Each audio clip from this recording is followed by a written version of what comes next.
Hello everyone, कैसे हैं आप सभी। आई होप आप सभी ठीक होंगे। तो फ्रेंड्स, इस वीडियो में हम लोग देखेंगे विज्ञान की पाठ्य योजना के बारे में। तो सबसे पहले हेडिंग डालेंगे पाठ्य योजना। इसके बाद इसमें लिखेंगे दिनांक, विषय, उपविषय, प्रकरण, कक्षा, कालांश और अवधि। अवधि में 35 मिनट की रहेगी। इसके बाद हेडिंग डालेंगे सामान्य उद्देश्य, जिसमें ये 6 पॉइंट लिखेंगे। इसके बाद हेडिंग डालेंगे विशिष्ट उद्देश्य, जिसमें लिखेंगे छात्रों को संश्लेषित रेशे के बारे में विशिष्ट जानकारी देना। इसके बाद हेडिंग डालेंगे सहायक सामग्री, इसमें लिखेंगे चौक, टेस्टर, लपेट, श्यामपट्ट, चार्ट, संकेतक आदि ये सभी। इसके बाद हेडिंग डालेंगे पूर्व ज्ञान, इसमें लिखेंगे छात्रों को संश्लेषित रेशों के बारे में सामान्य जानकारी है। फिर हम लोग हेडिंग डालेंगे प्रस्तावना प्रश्न, इसमें एक टेबल बनाएंगे, इसमें लिखेंगे क्रम संख्या, दूसरा छात्राध्यापिका कथन और तीसरा छात्र कथन का। इसमें फर्स्ट प्रश्न है, गर्मियों व सर्दियों में शरीर की सुरक्षा के लिए हम क्या पहनते हैं। छात्र कथन, कपड़े। फिर छात्राध्यापिका कथन में दूसरा प्रश्न है, कपड़े किससे बने होते हैं। छात्र कथन, रेशों से। तीसरा है, रेशे हमें कहाँ से प्राप्त होते हैं। छात्र कथन, वनस्पतियों से। फिर फोर्थ है, वनस्पतियों के अलावा प्राप्त रेशे कौन से हैं। छात्र कथन, कृत्रिम व संश्लेषित। फिर फिफ्थ है, संश्लेषित रेशों से आप क्या समझते हैं। तो छात्र इसका सही से उत्तर नहीं दे पाएंगे, तो इस प्रश्न को हम लोग समस्यात्मक कर देंगे। इसके बाद हेडिंग डालेंगे उद्देश्य कथन, इसमें लिखेंगे बच्चों आज हम सब विभिन्न प्रकार के वस्तुओं में प्रयुक्त संश्लेषित रेशों के बारे में अध्ययन करेंगे। इसके बाद हेडिंग डालेंगे प्रस्तुतिकरण, इसमें लिखेंगे अध्ययन एवं अध्यापन की सुविधा है तो पाठ को 2 भागों में विभाजित करेंगे। इसके लिए एक टेबल बनाएंगे, जिसमें पहला कॉलम रहेगा शिक्षण बिंदु का, दूसरा क्रम संख्या, तीसरा छात्राध्यापिका कथन का और चौथा छात्र कथन का। छात्राध्यापिका कथन में हेडिंग डालेंगे विकासात्मक प्रश्न फर्स्ट। शिक्षण बिंदु में लिखेंगे कृत्रिम रेशों के प्रकार। फिर छात्राध्यापिका कथन में पहला प्रश्न है, पतंग का मांझा किस चीज़ का बना होता है। छात्र कथन, नायलॉन का।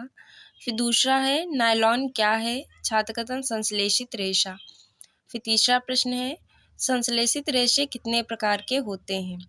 छात्रों को इसके बारे में नहीं पता है, तो ये प्रश्न समस्यात्मक कर देंगे। फिर छात्राध्यापिका कथन में हेडिंग डालेंगे स्पष्टीकरण, जिसमें लिखेंगे संश्लेषित रेशे 4 प्रकार के होते हैं। पहला है रेयान, दूसरा नायलॉन, तीसरा पॉलिएस्टर और चौथा है टेरिलीन। इसके बाद हेडिंग डालेंगे विकासात्मक प्रश्न 2, इसमें शिक्षण बिंदु में लिखेंगे संश्लेषित रेशों की विशेषताएं। फिर पहला प्रश्न है, संश्लेषित रेशे किसे कहते हैं। छात्र कथन, मानव निर्मित रेशे को संश्लेषित रेशे कहते हैं। फिर दूसरा है, संश्लेषित रेशों के प्रकार कौन कौन से हैं।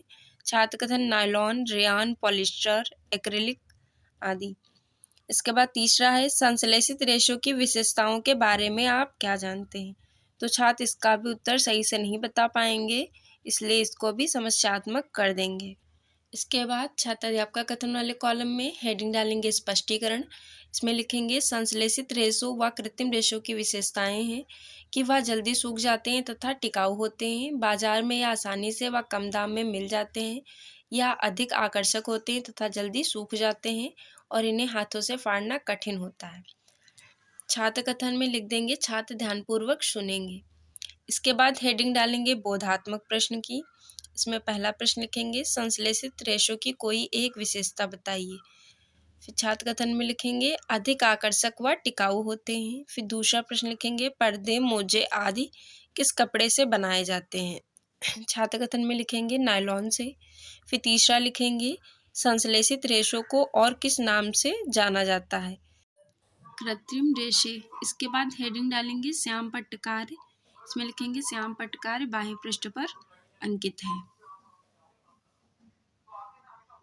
जो इस प्रकार से है। इसके बाद हेडिंग डालेंगे लेखन एवं निरीक्षण कार्य, इसमें लिखेंगे छात्राध्यापिका छात्रों को श्यामपट्ट कार्य अपनी अभ्यास पुस्तिका में लिखने को कहेगी तथा स्वयं कक्षा में घूम घूम कर निरीक्षण करेगी। इसके बाद हेडिंग डालेंगे पुनरावृत्ति प्रश्न। इसमें पहला प्रश्न है संश्लेषित रेशे किसे कहते हैं। दूसरा है नायलॉन के बारे में उदाहरण सहित बताइए। तीसरा है कृत्रिम रेशे कितने प्रकार के होते हैं। चौथा है पतंग का मांझा किससे बना होता है। इसके बाद हेडिंग डालेंगे गृह कार्य। इसमें लिखेंगे संश्लेषित रेशे किसे कहते हैं, उसके प्रकारों का विस्तृत वर्णन कीजिए। फिर दूसरा है कृत्रिम रेशों की विशेषताएं बताइए।